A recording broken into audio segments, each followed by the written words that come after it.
Zakir, and I'd just like to ask you another question now. What are the common errors committed by Muslims whilst they're celebrating Eid? There are some errors which are committed by many Muslims, some due to lack of knowledge, some due to ignorance. For example, there are many Muslims who think that if they pray in the night during Eid, if they pray the Salah, then the day when hearts die. This is actually a hadith which some people think it is Sahih, but it's not so. That the Prophet said that if you pray in the night of the Eid, your heart will not die the day when hearts die. If you see, it has got two isnads. One of them is very weak, that is daif jiddan, and the other is daif. So it's totally wrong for anyone to pray during the night of the Eid thinking it will get him sawab.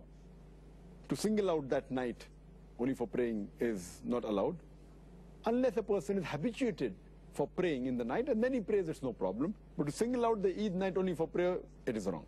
Furthermore, there are some Muslims who visit graves during Eid thinking it is good during Eid day. So visiting grave, according to the hadith of the Prophet ﷺ, it reminds you of your akhirah. But to single out one particular day and visit the grave during that day is not recommended. There is no hadith which shows us that the Sahaba of Muhammad ﷺ visited the grave during Eid. But to single out during Eid day to visit the grave, it's not there in the Sunnah of the Prophets. And furthermore, some people, they miss the Jama'ah, which is very wrong, and they miss the Salah during Eid day, which is totally wrong. As our Prophet Muhammad ﷺ said, Hadith of Tirmidhi, Book of Faith, Hadith number 2621, where Prophet Muhammad ﷺ said that the covenant between us and you is prayer. And anyone who forsakes it is a kafir. So Salah is very important. Offering Jama'ah is important. Furthermore, that mistake that people make normally is that there's too much of intermingling of the sexes, men and women. Even when they go for Salah, they don't take care, and we find men and women chatting with each other, they adorn themselves, the women, which is not right. Intermingling should be prevented.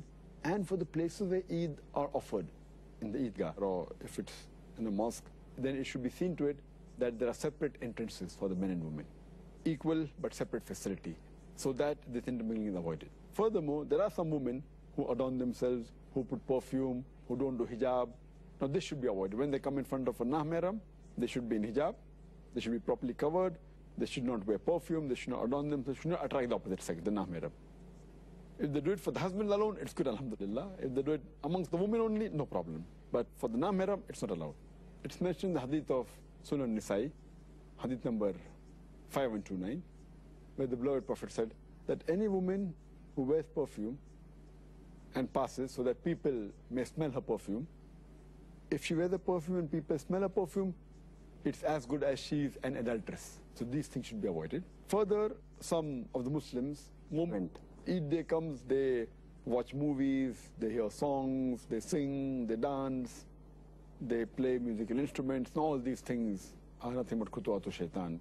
You know, watching un-Islamic movies, listening to un-Islamic songs, etc.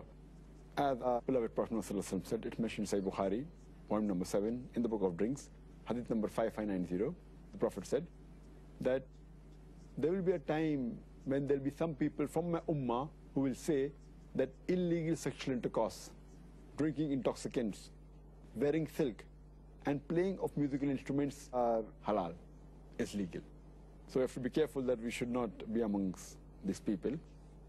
And one more point to be noted is that many of the Muslims, they're happy that Ramadan is over. Oh, now we don't have to fast, you know, as though fasting was a burden. But they're happy because they don't have to fast, they don't have to fast.